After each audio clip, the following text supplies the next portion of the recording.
ဒီလိုမျိုးကျေမုံလေးပြောင်းသွားတဲ့အဖက်ဒါမှမဟုတ်ရင်မှော်ဆန်တဲ့အဖက်ကိုကိုယ့်ရဲ့ဖုန်းထဲပဲကိုယ်တိုင်ကိုယ်ကြား video editing video ဒီဖြတ်ချင်တယ်ဆိုရင်တော့ဒီနည်းလမ်းကိုအသုံးပြုပြီးတော့ကိုယ့်ဖုန်းထဲပဲကိုယ်တိုင်ကိုယ်ကြားပြုလုပ်လို့ရပါတယ်ဒါဆိုရင်ဘယ်လိုမျိုးလုပ်မလဲပထမဆုံးအနေနဲ့ကိုယ့်ဖုန်းထဲမှာကက်ကက် software ရှိရင်ရပါပြီကက်ကက်တွေကိုတစ်ချက်ဝင်ပေးလိုက်ပါမယ်ကက်ကက်တွေရောက်တာနဲ့ new video ကိုတစ်ချက်နှိပ်ပေးပါမယ် new video နှိပ်ပြီးရတဲ့ကိုယ်အရန်တင်းရှိတာလဲ video ကိုရွေးပေးပါမယ်ဗီဒီယိုရောက်တာနဲ့ဗီဒီယိုရဲ့ original အတန်ကိုအရင်ဆုံးပိတ်ထားပေးပါမယ်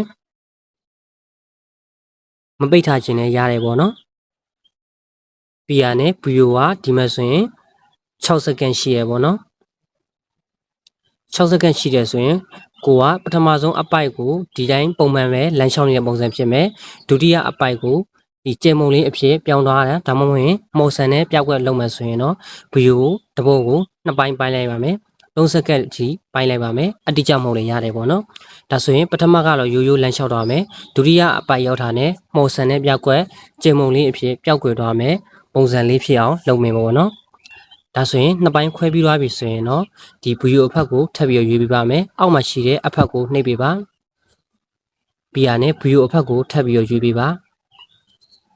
ဒီနေရာမှာဆိုရင်ဒီလိုမျိုးအဖက်တွေကိုရှာနေမှဆိုရင်ကြာနေမှဖြစ်တဲ့အတွက်အပေါ်မှာရှာမဲ့နေရာကိုတစ်ချက်နှိပ်ပေးပါနှိပ်ပြီးရနဲ့ကင်မရာရှိတ်ကိုရိုက်ချပေးပါကျွန်တော်ရိုက်ချပြီးရဖြစ်တဲ့အတွက်တစ်ချက်ဝင်နှိပ်လိုက်ပါမယ်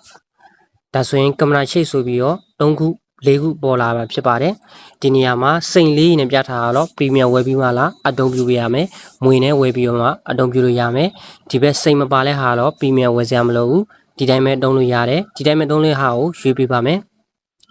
ပြီးရနဲ့ဗတ်တစ်ချက်ပြန်ထွက်လိုက်ပါမယ်ပြီးရနဲ့အမှန်ချစ်ပေါ်လာပြီဆိုရင်တော့အတီးပြုဖို့အတွက်အမှန်ချစ်ကိုနှိပ်ပေးလိုက်ပါဒါဆိုရင်အခုနကင်မရာရှိတ်အဖက်ကဒီထဲမှာရောက်လာပြီ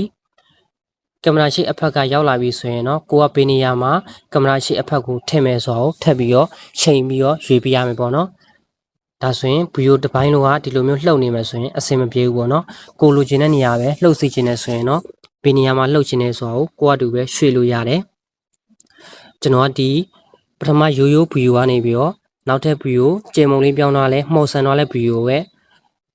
ပြောင်းမဲ့နေရာကိုထားမှဖြစ်တဲ့အတွက်ဒီမပြောင်းခင်နေရာလေးနဲ့ပြောင်းခင်နေရာမှာခွာပြီးတော့ထားမယ်ပေါ့နော်ဒါဆိုရင်ကျွန်တော်ကခွာပြီးတော့ထားမှဖြစ်တဲ့အတွက်နည်းနည်းစီ open နည်းနည်းဒီဘက်နည်းနည်းထားပြီးလိုက်မယ်ဒီကင်မရာရှိတ်ကိုမထည့်ချင်လည်းရတယ်ပေါ့နော်ကင်မရာရှိတ်ကဒီဗီဒီယိုကိုတုံခါသွားစေတဲ့ပုံစံပေါ့နော်ဟိုကဗီဒီယိုတုံခါသွားမကြိုင်လည်းထည့်စရာမလိုဘူးပေါ့နော်အဓိကဒီမှော်ဆန်ထားတဲ့ဗီဒီယိုပဲလုပ်ချင်တာဆိုရင်တော့ထည့်ချင်မှထည့်ပေါ့နော်ကျွန်တော်ကထည့်ချင်တဲ့ဖြစ်တဲ့အတွက်ထည့်လိုက်ပါတယ်ထည့်တဲ့အခါမှာကျွန်တော်ကဒီရိုးရိုးဗီဒီယိုကနေပြီးတော့မှော်ဆန်ထားတဲ့ဗီဒီယိုပြောင်းတဲ့နေရာမှာပဲထည့်ပေးထားရပေါ့နော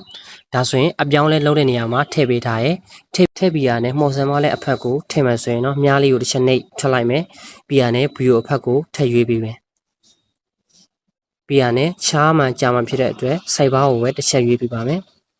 ပြီးရနဲ့ကျွန်တော်ရိုက်ချပေးရမှာကတော့ Indo Starter ဆိုပြီးရိုက်ချပေးရမယ်ကျွန်တော်ရိုက်ချပေးရဖြစ်တဲ့အတွက်တစ်ခါလဲနှိပ်လိုက်ပါမယ်ဒီနေရာမှာဆိုရင်တော့ Indo Starter ဆိုတဲ့အဖက်ကိုတွေ့ပြီးဒါကတော့ Premium ဝယ်မှလားအတုံးပြုလို့ရမယ်ပေါ့နော်တစ်ချက်နှိပ်ပေးလိုက်မယ်နှိပ်ပြီးရနဲ့ကျွန်တော်တို့ဗတ်တစ်ချက်ပြန်ထွက်လိုက်မယ်အမှန်ချစ်ပေါ်နဲ့အတီးပြုဖို့အတွက်အမှန်ချစ်ကိုနှိပ်ပေးလိုက်မယ်ဒါဆိုရင်ရသွားပြီဆိုရင်ကျွန်တော်ဗီဒီယိုကိုတစ်ချက်ဖွင့်ကြည့်လိုက်မယ်ဒီနေရာမှာဆိုရင်တော့သူကနည်းနည်းလေးနှေးနေရပေါ့နော်နှေးနေရအောင်ကျွန်တော်တို့မြင်ချင်တယ်ဆိုရင်တော့ဒီအောက်မှာရှိတဲ့ ADGUST ကိုတစ်ချက်နှိပ်လိုက်မယ်နှိပ်ပြီးရင်ဒီအောက်မှာ speed ဆိုတာရှိတယ်အဲ့ဒီနေရာကိုနည်းနည်းလေးမြန်ပေးလိုက်မယ်ကိုလိုချင်တော့မြန်လို့ရတယ်ပေါ့နော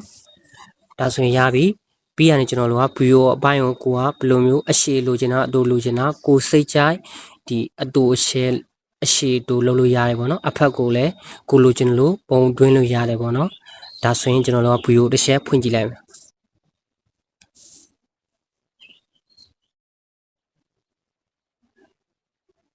သူကဒီဖြတ်နေတဲ့အချိန်မှာနည်းနည်းလေးထင်းထင်းငေါငေါဖြစ်တယ်ပေါ့နော်ဒါပေမဲ့ကျွန်တော်တို့ကဗီဒီယိုကိုအတီးပြုပြီးသွားပြီ export ထုတ်ပြီးသွားပြီဆိုရင်ဗီဒီယိုကပုံမှန်တိုင်းပဲလှုပ်ရှားနေမှာဖြစ်တယ်ပေါ့နော်ဒါဆိုရင်ရသွားပြီဆိုကျွန်တော်တို့ကတချင်းထည့်မယ်ပေါ့နော်ခုနတချင်းထည့်မယ်ဒီအောက်မှာရှိတဲ့ audio ကိုတချင်းနှိပ်ပေးမယ်ဒီနေရာမှာတချင်းကိုလိုချင်တဲ့တီးလုံးလေးနဲ့ကိုက်ညီအောင်ထည့်ပြီးရနဲ့လိုချင်လောက်ဗီဒီယိုနဲ့ကွက်တိထားပြီးတော့ နောက်ကမလိုတဲ့ဟာကိုဖြတ်လိုက်မယ်